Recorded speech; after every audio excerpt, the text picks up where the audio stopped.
सरकारच्या ढोंगीपणाकडे पाहून मला म्हणावेसे वाटते, नजर नहीं है नजारों की बात करते हैं, नजर नहीं है नजारों की बात करते हैं, जमीन पर चांद सितारों की बात करते हैं, वो हाथ जोड़कर बस्तियों को लूटने वाले भरी सभा में सुधारों की बात करते हैं, भरी सभा में सुधारों की बात करते हैं।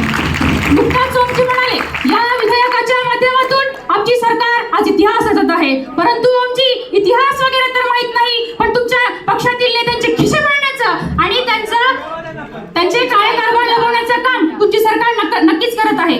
अध्यक्ष महोदय, गोरगरीब जनतेच्या शिक्षणावर तलवार घालून त्यांना हळूचपणे शिक्षणाच्या प्रवाहातून बाजूला करण्याचं काम या सत्ताधाऱ्यांनी केलेलं आहे। अध्यक्ष महोदय, खरं तर या विधेयकाची पहिली तरतूदच एवढी चुकीची आहे की त्यावर आधारित संपूर्ण विधेयक किती फसवा असेल याची आपल्याला कल्पना येईल। कलम क्रमांक 1 क मध्ये ते म्हणतात की आम्ही नियंत्रणासाठी वेगवेगळ्या स्तरावर समित्या स्थापित करू, परंतु अध्यक्ष महोदया, त्याच्यामध्ये विरोधी पक्षनेत्याला कुठेही स्थान न देता यांच्या कारभारामध्ये ते किती पारदर्शकता ठेवणार आहे याचा आपल्याला अंदाज येईल। तसेच अध्यक्ष महोदया, कलम क्रमांक 4 मध्ये 4 चे कुठलेही स्पष्टीकरण न देता एखाद्या अजगराप्रमाणे सार्वजनिक शिक्षण संस्थेचा शिकार करून त्यांचे वर्चस्व कायम ठेवण्यासाठी या सत्ताधाऱ्यांनी हा गट मांडलेला आहे। अध्यक्ष महोदया, जेव्हा आम्ही सत्तेत होतो तेव्हा आमच्या सरकारने केवळ जनतेच्या हितासाठीच कार्य केले, म्हणून गोरगरीब जनतेचे पैसे लुटून कोण किती फुगून बसलेला आहे हे मला ओमजी आणि माननीय मुख्यमंत्र्यांना वेगळं सांगण्याची गरज नाहीये।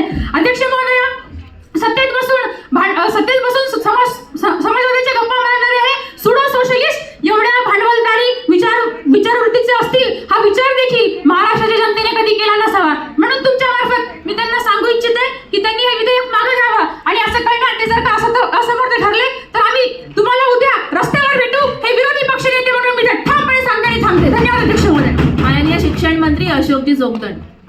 धन्यवाद अध्यक्ष महोदया। विरोधी पक्षनेत्या व माननीय विरोधी पक्षातील आमदारांनी जे काही विधेयकासंबंधित प्रश्न विचारले यामध्ये काहीही तथ्य नाहीये। यामध्ये अशी एकही तरतूद नाहीये की ज्यामुळे शिक्षण हे भांडवलदारांच्या आणि खाजगीकरणाच्या घशामध्ये जाईल। या विधेयकामधली पहिली तरतूद अशी आहे की यामध्ये प्राथमिक व माध्यमिक शाळांची व्यवस्थापनाची जबाबदारी ही शैक्षणिक संस्थांच्या माध्यमात करण्यात येईल।